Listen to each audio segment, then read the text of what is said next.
The drive home was always the worst part. It was a 2-hour commute from my satellite office in the city back to the quiet, leafy suburb where my family lived. 2 hours of highway hypnosis, of brake lights and exit signs. It was a buffer zone, a place to decompress. To shed the skin of Mark, the regional sales manager, and become Mark, the husband, the father. This time was different. The trip had been longer than usual, a 5-day conference in Denver. I felt disconnected, stretched thin. All I wanted was to see my wife, Anna, and my 7-year-old daughter, Lily. I wanted to smell the familiar scent of our home. I wanted to be grounded again. I pulled into the driveway just after 9 p.m. The house was lit up, warm and inviting. I smiled, grabbed my suitcase, and walked to the front door. I put my key in the lock, but before I could turn it, the door opened.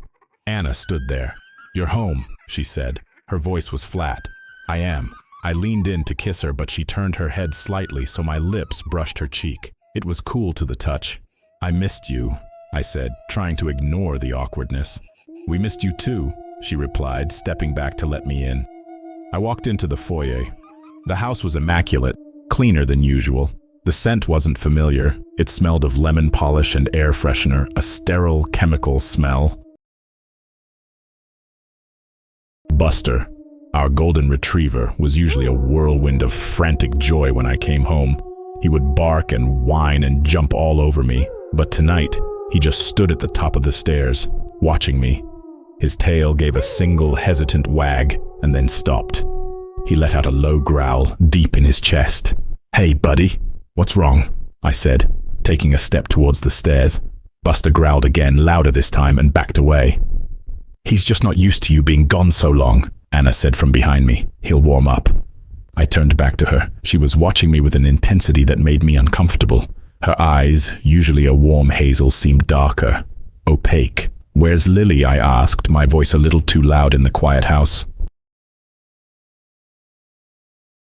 "She's asleep, it's late." Of course, I just wanted to peek in on her.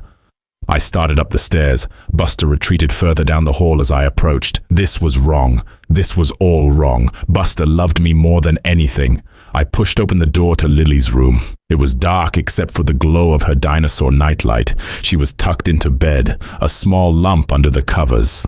I walked over and gently brushed the hair from her forehead. Her skin was cold. I recoiled slightly. Just the air conditioning, I told myself. I leaned down to kiss her cheek. She stirred in her sleep, turning her face away from me and murmuring something. "Go away," she whispered. "Go away, monster." A chill that had nothing to do with the air conditioning washed over me. I backed out of the room, pulling the door quietly shut. When I went back downstairs, Anna was in the kitchen, wiping down an already spotless counter. "She had a nightmare," I said. "She does that sometimes." Anna didn't look up. The next few days were a quiet, slow-motion nightmare. The house remained unnaturally clean. The conversations were stilted, filled with long, empty pauses. Anna cooked my favorite meals, but she never sat down to eat with me. She would just stand by the counter, watching me chew. Lily actively avoided me. If I entered a room, she would leave. She would play in her room with the door locked. I could hear her talking to her dolls, her voice a happy, normal child's voice. But the moment I knocked on the door, there was only silence. And Buster. Buster wouldn't come near me. He would stay on the other side of whatever room I was in, watching me with wary, frightened eyes. If I tried to approach him with a treat, he would tuck his tail between his legs and whine, slinking away. My own dog was terrified of me. I felt like a ghost in my own home, an unwelcome guest. I tried to talk to Anna about it. "Something's wrong," I said one evening. "You're all acting so strange. We're fine, Mark." She said, her voice a perfect monotone. "You're the one who's acting strange. You seem different." "Different how?" "I don't know, just different."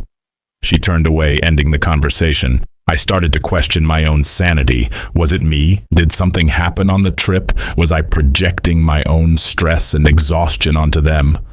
I looked at my reflection in the mirror. It was my face, my tired, middle-aged face. There were no visible changes, but when I looked into my own eyes, I felt a flicker of something. a sense of unfamiliarity, like looking at a stranger. The breaking point was a video. I had installed a small security camera in the living room a few months ago after a neighbor's house was broken into. I had mostly forgotten about it. But one afternoon, driven by a desperate need for answers, I opened the app on my phone.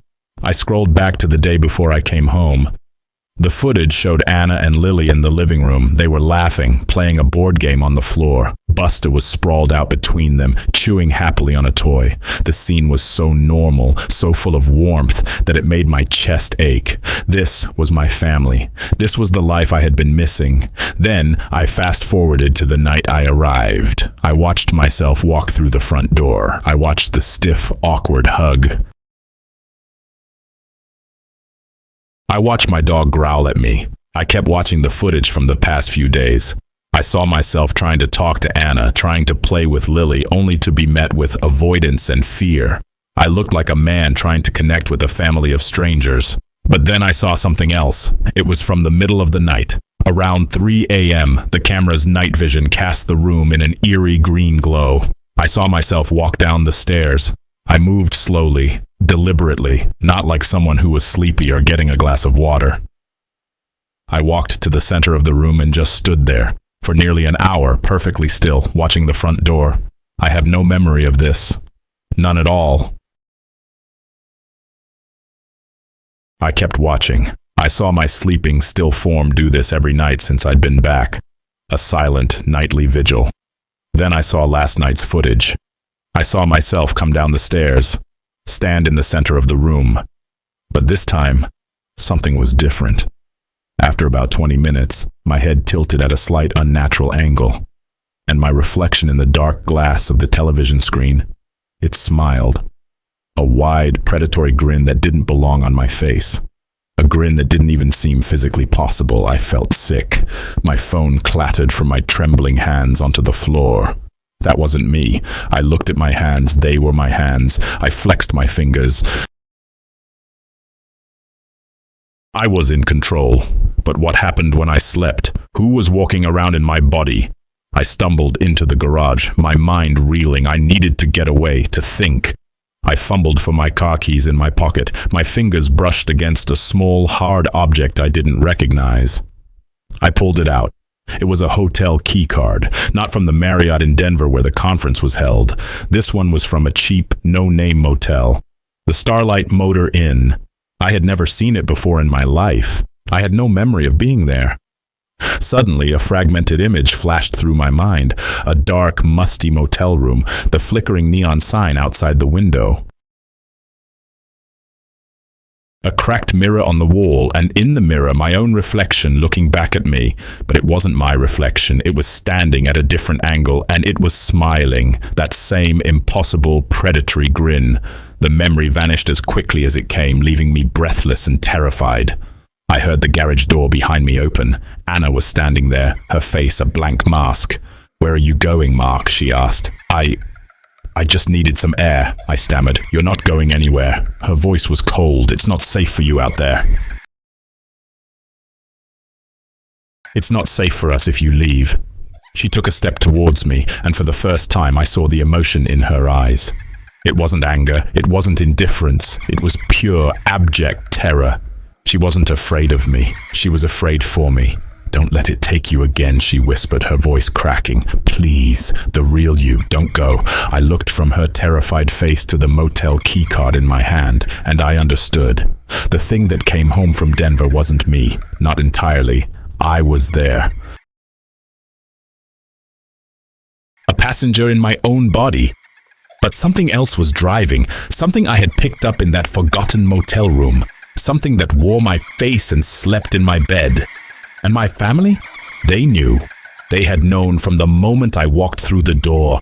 They weren't rejecting me. They were trying to survive me. They were living with a monster, praying that the man they loved was still in there somewhere. I don't know what to do. I'm hiding in the garage, writing this. I can hear it, my other self, moving around inside the house. It's looking for me. I can feel its frustration, its hunger. It wants the car keys. It wants to go back to that motel. It wants to complete whatever it started. I have to fight it. I have to get back to my family, the real me. But I'm so tired, and the thing inside me is so strong. It's whispering to me now in my own voice. It's telling me to just give in, to let go. It's telling me that they'll be safer this way, that it can be a better husband, a better father than I ever was. And the scariest part is, I'm starting to believe it.